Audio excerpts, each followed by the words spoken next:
why? So Mm-hmm. I just want to know why. And I know you listed like some of the reasons, Mm-hmm. but again, that just made me understand like, how like different we see, like where we come. But you all know how when you go back, it's not that easy to Yeah. just chop money like that. So I already, not to be selfish, Uh-huh. but like I know where Anna is coming from.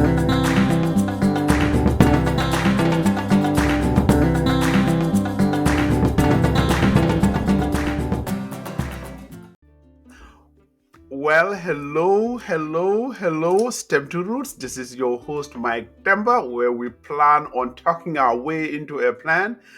This morning, and you can see it in our faces, this morning I have two special ladies. We have Anna and Anne. If you are new to StemToRoots, maybe you don't know them, but all StemToRoots fans know they are famous for having two viewpoints when it comes when it comes to this very important topic we are talking about here at StemToRoots. I'll have them introduce themselves again, but if you really, really want to hear what they had to say, you have to dig into the archives and hear what Anna and Anne had to say. Ladies, Anna first, please introduce yourself, please, to those that don't know you yet. Hello, I am Anna Monday, and here in Atlanta, Georgia. Currently been in the U.S. for over 20 years, and have a Mm-hmm. wonderful family, a working mom, and the whole American life shebang. So, I'm excited to be back here again to have this discussion. So yeah, like Mike said, if you want to know more about my conversations, just dig back and go Yes, look at the previous videos, and you would see where I'm coming from. exactly. Thanks for having me, Mike. Absolutely. And All right. tell the So people who you are. so my name is Anne Busine. The last name I just like to tell people just use B. So Call me Anne B, NB. yes. And I'm originally from Kenya. Like Anna, I've been here over 20 years. Mm-hmm. And I'm married. I have two girls. And yeah, we had a part one, part two before.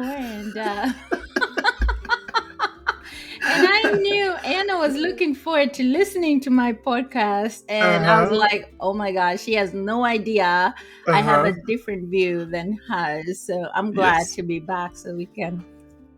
Let's start there. We're calling it different, but um, I do see a lot of like things that similarities. I see a lot of like things that we all agree on, right? But there's a few notable differences that I feel like it's only fair we chat about. Just not even for clarification, just so we see things the way we think. Things really are in our minds and see not to convince each other for anything, right? Yeah. But just to bring it on the table so that Yes. we'll see each other's viewpoints even more clearly, right? Mm-hmm. Let me start there, because let me start with a few things that I see different, right? Here you guys are about 2 decades each, right? You've given to the US as far as work, your professional lives. Another similarity, you started family here. You both have two daughters each, Yes. right? You both have two daughters each, right? And you're right now in the same state. You know how America has 50 states that are all different. So when it comes to the state, you're all in the same state. So that tells me, as far as what Georgia is dishing out to the two of you, is equal opportunity, Yeah. right? Basically. Right? Uh-huh. Yet, right? Anna has always wanted to go home. Man, I gotta go home. I gotta go back to my beloved Gambia, and she has all sorts of plans when it comes to how to sustain herself there. And you look at it like um, going home. Yeah, I want to be going to visit, but right here where I'm at is where I want to be, right? Yeah. And you listed out your reasons, and we'll talk about all of those, right? Anna, what do you think about Anne's viewpoint when it comes to that? I mean, I was because fun fact, Ann and I work together. We no longer work together, so Ah, we've always at work we always had conversations about home and talking about our culture, our family, and all of that. But this specific, I mean, she always knew I wanted to go home because yeah. I've always made it known to everybody. But I never really listened to her point of view. I know she visits home all the time, and she even went there like last year and Yes. plan on going again. So I think for her, the conversation never came up, or I just never asked her if, Yeah. she really wanted to go home. So when I watched the interview, I'm like, what? You mean, you mean to tell me like you don't want to go? Like, why? So Mhm, I just want to know why. And I know you listed like some of the reasons, mhm, but again, that just made me understand like, how like different we see, like where we come from. Because for me, that's where I'm from. That's where my ancestors are from. That's where my family is from. And I want to like, maintain that cultural background, especially for my children, because I know the way the world is going, at some point within the next 15, 20, 30 years, our children will know nothing about where we come from. And I feel like me being here, having children here, the least I can do is at least, go back and show my children where they came from. Yes, they can visit, but at some point, they're not even going to know who they are related to. They're not going to know their cousins. They're not going to know their aunts and uncles. You know what I'm saying? And then for me, that's just going to die away. And then, of course, me being here for so long, and like I said, this country has just given me so, so, so much. And we see all the problems that Africa have. I just feel like for me, we mhm, just don't have the right to continuously sit and talk about how terrible our countries are if mhm. we're not at least trying to go back and do our part. And again, I see where Ann is coming from. I can go back and decide, you know what? Nah, as much as I thought I could live here, this may just not work out. And I can turn Okay. around and come back and say, at least I have tried. And for me, Mhm, that's where my mindset is.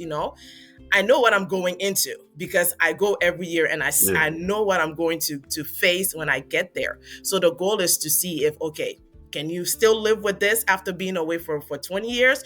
Or are you just going to throw back in the towel and say, you know what, I've done everything I can and come back? But for me, at least I have done that, and I have given myself a chance to at least try, to do my part. So So that's so you wanna you've seen it firsthand. You go home every year, correct. but it's still different from actually packing up and saying, "All right, I'm here, quote unquote, long term." Long Correct. term meaning longer than the 2 weeks or to a month that you go You to stay you there. visit.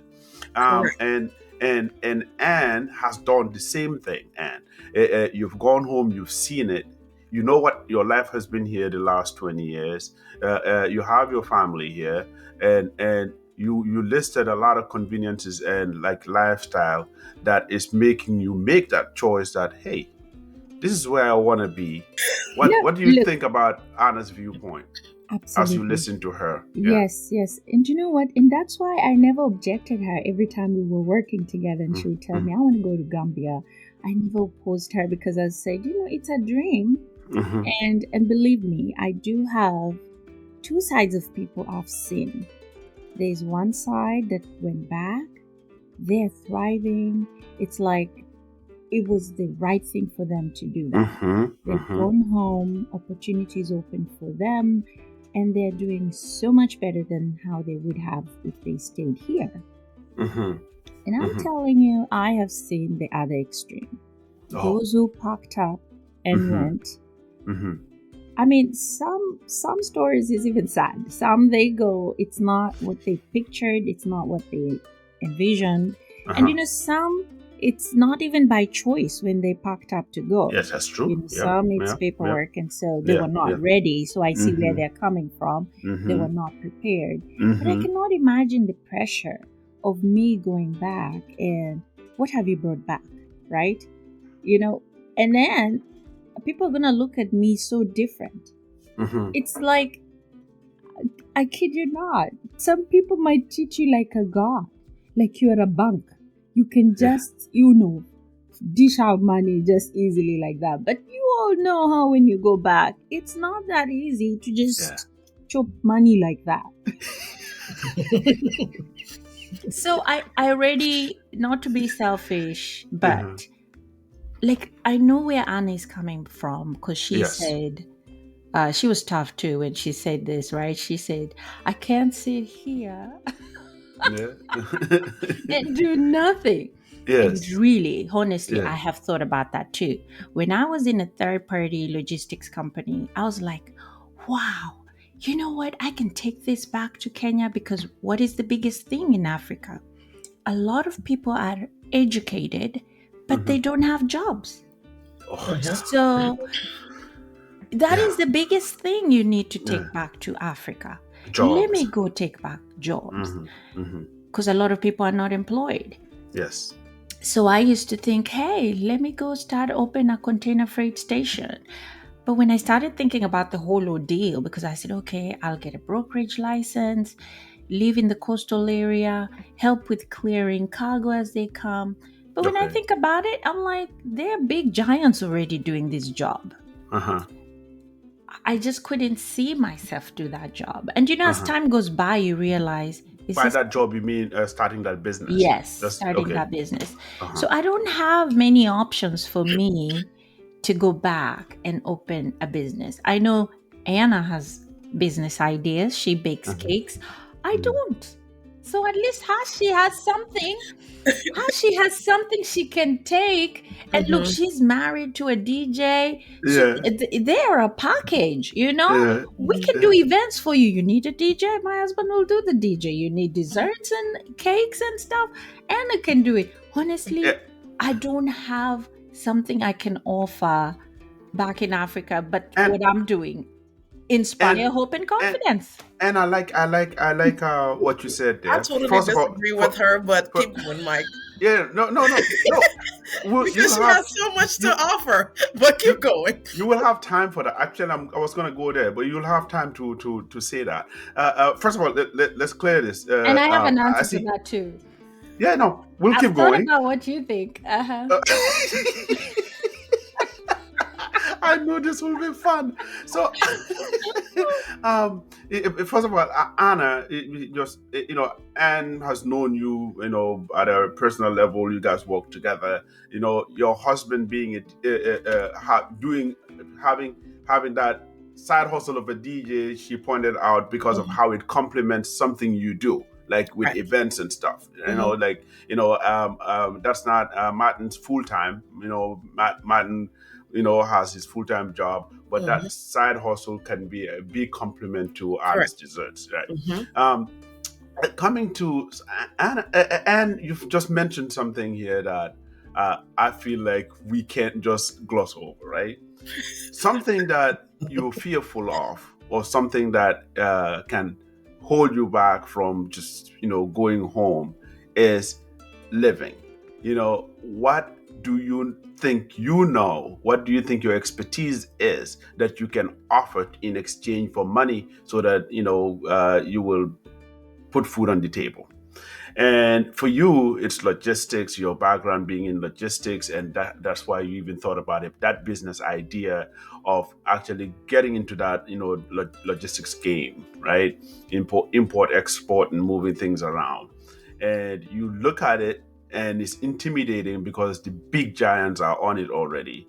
So because that makes you feel like, hey, I can't offer that to Kenya and home and actually have a decent living. Over here in America, Anna will agree there are more opportunities. Anna will agree there are more jobs for you.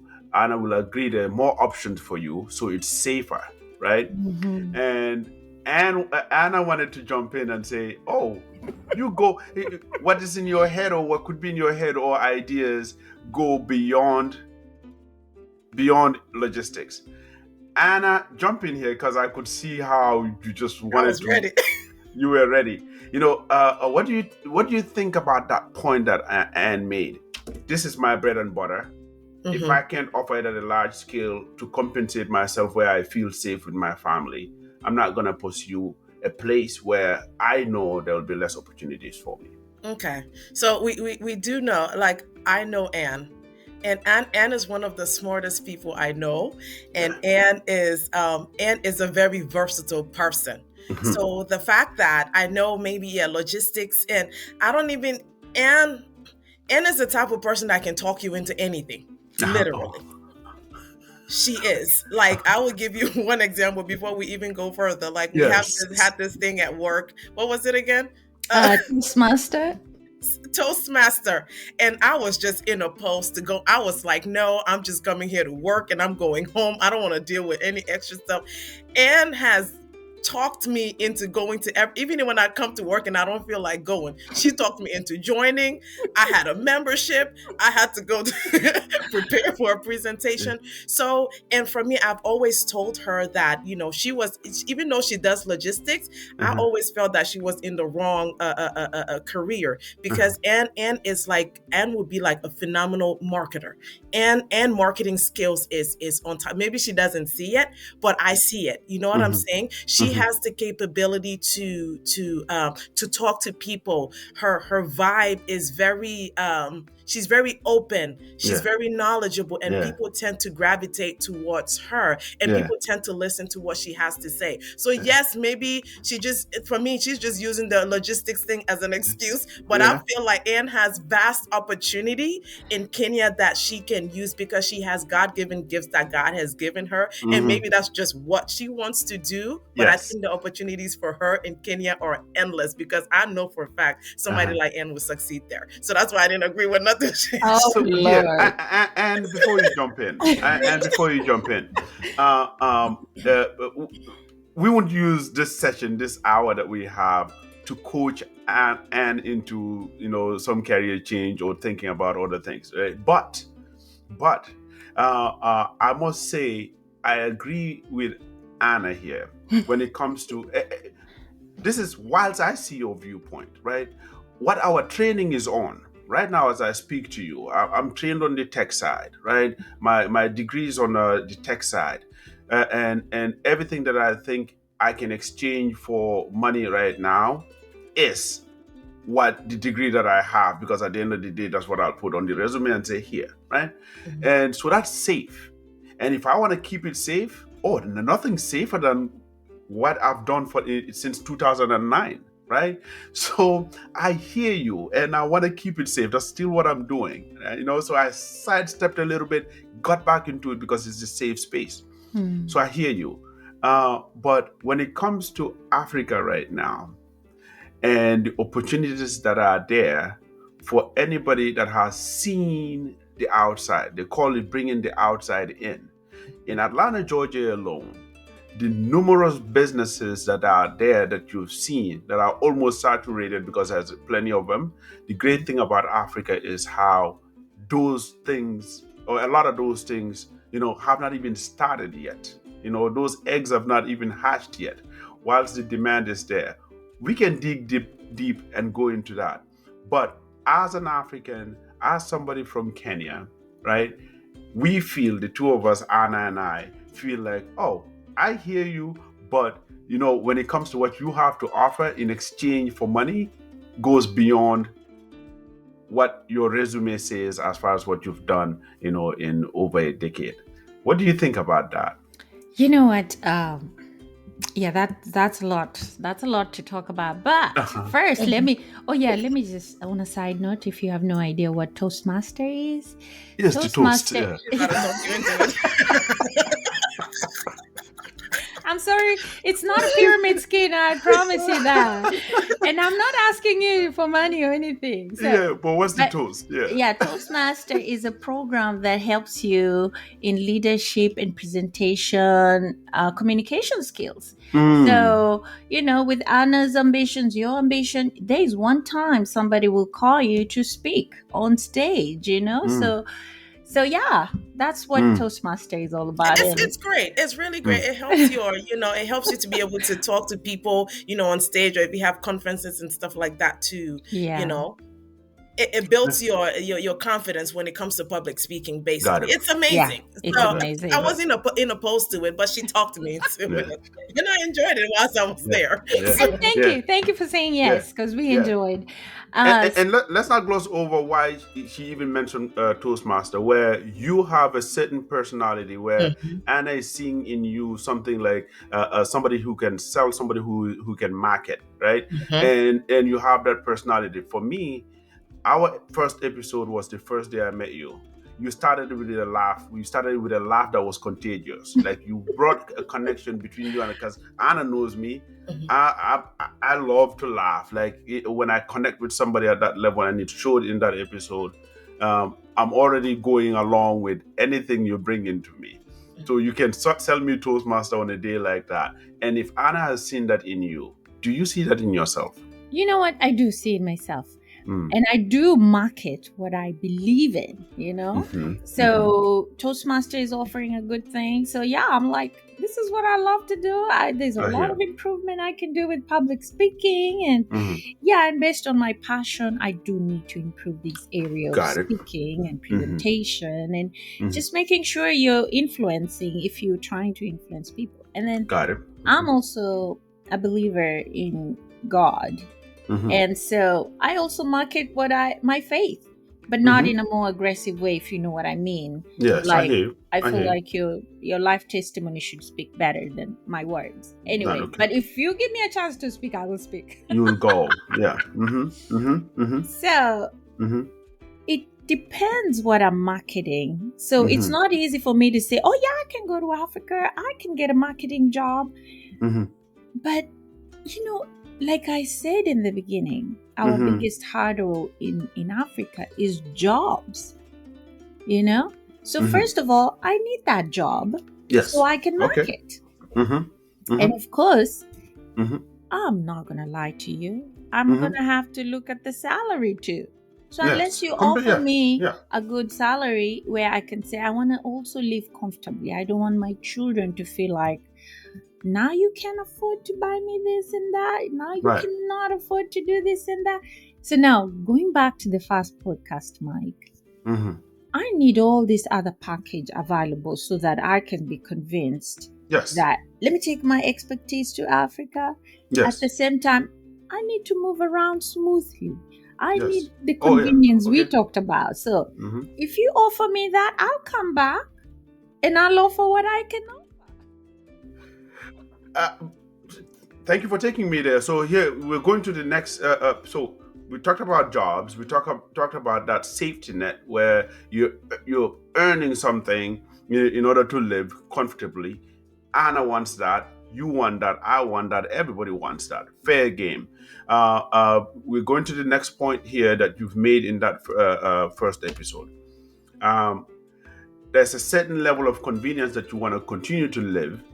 That in visiting, you've not seen it up to that level. So to be fair, you did see improvements that you mentioned, Absolutely. but it's still not up to what you're seeing, what you're living here. That is, shamelessly, that's how you want to live, and you're honest about it. Yes. Let's talk about that infrastructure. Let's talk about Anna.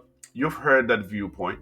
Mm-hmm. You're from Gambia, where if you really want to, if you're in anything like distribution or moving around the country, for anybody that doesn't know their geography, and Kenya and Gambia, both in Africa, but two different countries when it comes to how big they are, going from point A to point B, right?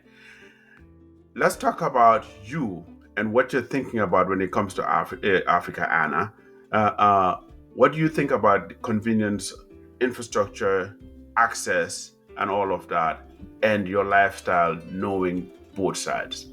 It's lacking. It's lacking, and I would confidently say Kenya has way more resources than Gambia do. We're not even in the same realm when it comes to how much more Kenya is developed in comparison to Gambia. So we're gonna that's start. not enough for Anne. Yeah, talk less of you in Gambia.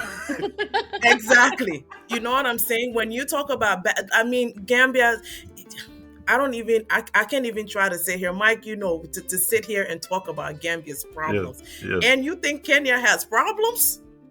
You have no no idea what we're dealing with in Gambia. So for Yeah. me to say, okay, you know what, I'm gonna, you know, move from the lifestyle that I have been accustomed to the past 20 years and go back to literally, Yeah. like, it's like night and day. Yeah. You know what I'm saying? But for me, it's worth it because, again, you already know my life story, where I come from, not even before Gambia. You know Yeah. what I'm saying? Yeah. So Yes. I have lived as a refugee. I know what it's like to be dirt poor. I know Mhm. what it's like to suffer. And Mhm. I've even suffered in this country. We don't tell each other the truth all the time. Yeah. All of us have gone through a whole bunch of stuff Yes. just Yes. living Absolutely. Yes. here by ourselves. You know what I'm Yes. saying? Yes. We've experienced so much, but again, it's that experience that I'm taking from every aspect of my life, from being a refugee, from living comfortably, from having a job, to say, you know what, this is where I come from. Mhm. This is where I was raised as a child. Mhm. And for me, again, it all goes back again to the same thing, where we've gained so much. This country has offered us so much, and we're sitting on it. Mhm. And you and I have gained the experience, Mhm. and we continuously say things are not working out. But if I go, as bad as it is, and I know it's going to be a struggle, like nothing comes easy. The same way you were explaining how Kenya, if you want something done for you, you either gonna have to pay money, to get it fast, or it's going to take you an extremely long time. I think somebody said that in your video, Mike. Yeah. It's either time Mhm. or money, one of Mhm. the two. You know what I'm saying? And every single African country experiences Yes. the exact same thing. And when it Yes. comes to job, yeah, I'm going on faith and hoping that my business will work out. But at the same time, I've made other plans. Like, I'm looking into remote jobs. Like, for worst case scenario, if the business doesn't take up as much, I have a backup plan. I can literally get on a plane, fly here, and work for 3 months, and turn around and take my US dollars and go back. And I'll still be okay, Yeah. for a few months. So I'm not just basing all of it on just this one plan. And like I told Mike, like, I have a whole book of different business plans. You know what I'm Mhm. saying? Because as a human, we have to be prepared. And the jobs you're talking about, you could sit one day, they could lay you off. America, like, you can just not have a job. And at least back home, the difference between here and back home is, here you can get laid off and you are homeless in within a month or two. Mhm. Because most people live from hand to mouth. People are not able to save here. Back Mhm. home is different. You don't have a job. You have your auntie's house. You have your uncle's house. You have your grandparents' house that you have inherited. Worst case scenario, you will always have a place to live. You might not have food, but you actually have food, because, again, because of that's where community comes from in Africa. Yeah. However poor we are, we always look out for each other, no matter what. So for me, that's where the We touch. difference. Okay, Before look. I have a lot to say. uh, Look, uh, look, look, look, look. jump in, Anne. Okay. I get you. There's a lot of blessing when you're in Kenya or Africa. When if you lose your job, you could just go home. The land is already inherited, or if you bought it, so you don't have this monthly payment. Mhm. At the same time, I also believe when you're living in this country, okay, first I want to say I also came from a humble beginning. I will tell you, we were not very poor, but we were not rich. But yes, we've gone through, and I have lived in places where you're like, Lord, thank you. I cannot look down on anyone because I know where Mhm. He's brought me from. So Mhm. don't get me Mhm. wrong that if I was to be taken into the same situation, I will just relive back where I came from, right? Mhm. Yeah. If Mhm. that was to happen. But Yeah. I've been blessed here. Why should I go back to that Mhm. same position? You know what I mean? Like I was saying in the beginning, But you're not, you know, though. no, I'm not, I'm just saying as a Mhm. point. Mhm. Like the Mhm. Israelites, the Lord was taking them to a promised land. Mhm. They were not supposed to go back to Egypt. So I feel Mhm. like this is my promised land, but I'm not forgetting where I came from. And I do get it. There's this thing of what can I give back? And I've thought about it. What can I give back? I don't see options at this point, but just to offer hope and confidence because that's what you need. But let me tell you, And if you make the decision to live in this country, we've also heard how people are living paycheck to paycheck. And you're right. If you lose a job, you can be easily homeless. But at the same time, we've also been taught, because now we should pick up cultures from here, but some things we should not, right? Yeah. And I also want to point out about African culture. There's some cultures we have that's pulling us down than pulling us up. I know you guys, and we can explain, I can give a few examples. But I'm just saying, even if you live here, people say people live paycheck to paycheck. But at the same time, I feel like we are always pressured to be like everybody here. Because people say you can live the dream you want here, right? Oh, okay. But the dream people live here, sometimes it's microwaved. It's like, yeah, you can live in a big house, yes, you can drive a BMW, but at that time, can you afford it? Because now when you lose your job, you have this big mansion that you're doing 3 jobs to pay off. So I just feel like also at the same time, we put ourselves in very bad position that should we leave, should we be fired, then it's easy to be homeless. To connect your point to what Anna said, in how you can lose your job and actually, head to poverty, hit the poverty bracket. You're saying, and correct me here if I'm wrong, that being here, that is if you choose to live recklessly. Is that what you're trying to, like? I'm trying to connect those 2 points here. If you're living here and you pick a certain lifestyle that will take you back to dirt, if you lose your job, then then it will affect you that way. Is that what you're trying to say? And okay. Yes, and me and Anna, we are very similar in some things. I know in our conversation we find out we are very frugal, so we don't go for the expensive, because we know there will be a rainy day that we have to. So I just feel like sometimes you watch and you see, if I just microwave my dream, it's gonna bite me somehow, some way. So yes, I do see how you can become homeless easily if you live recklessly. And yes, humbly, you may be very frugal and still. Yes. Can I say something though? Oh, go ahead. Yes. So yes, I agree with your point. However, and not a lot of foreigners like you named are fortunate enough maybe to have the type of jobs that we do.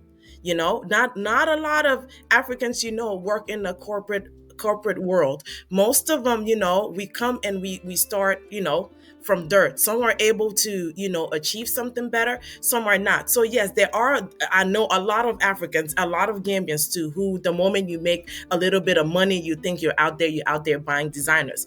But there are a lot of Africans who are just trying to just stay above water, just based off of the income that they're getting. It's not necessarily them. I know a lot of people personally that, that are working hard, the 2 to 3 jobs, and they're not, living, this frivolous lifestyle. It's just the way the life is now. I would say maybe 10, 15 years ago, things in America was very different.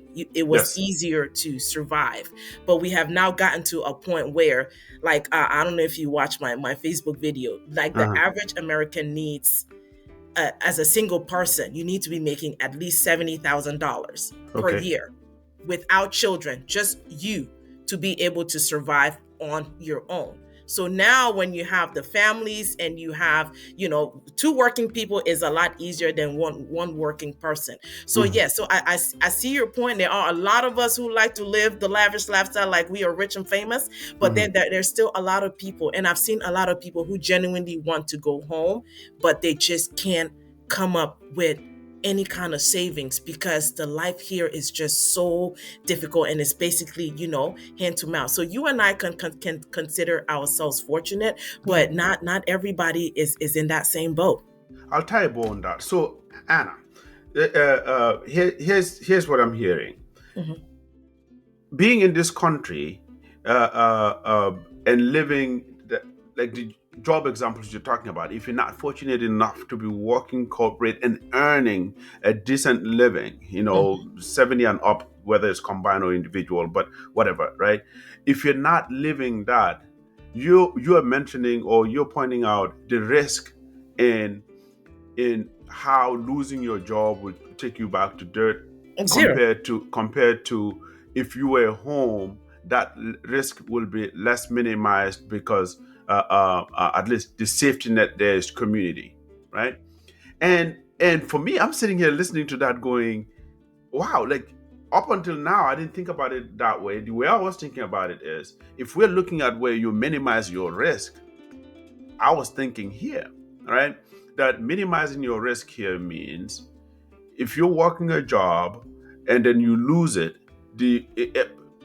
let's make sure, like, we clarify what I'm talking about here, which is, if you're documented, if you don't have those extra burdens of it not being documented, like, if if you have issues with papers, right?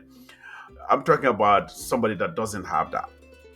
All right, so let's clarify that. So if you're properly documented, you live here, and you're working that risky job, they hand them out the 9 to 5, and you're earning a living where, if that paycheck doesn't come in, then you suffer. I see here as having the government structured safety net Yeah. that can actually keep you afloat, and other opportunities that are minimum wage that you can find a little more quicker than Africa, and then have a living whilst you look for a job that's more decent. That's how I was looking at this country. And back home I was looking at it like, the issue then becomes how you become, even though there's community, but you become a burden on your family members and friends and neighbors, even though you will have that support. But when it comes to the government structured safety net, there's nothing like that. I And when agree. it comes to opportunities, where, all right, let me grab a quick minimum wage job and earn a living, whilst I look for something bigger, it's not readily available like here. What do you say to that? So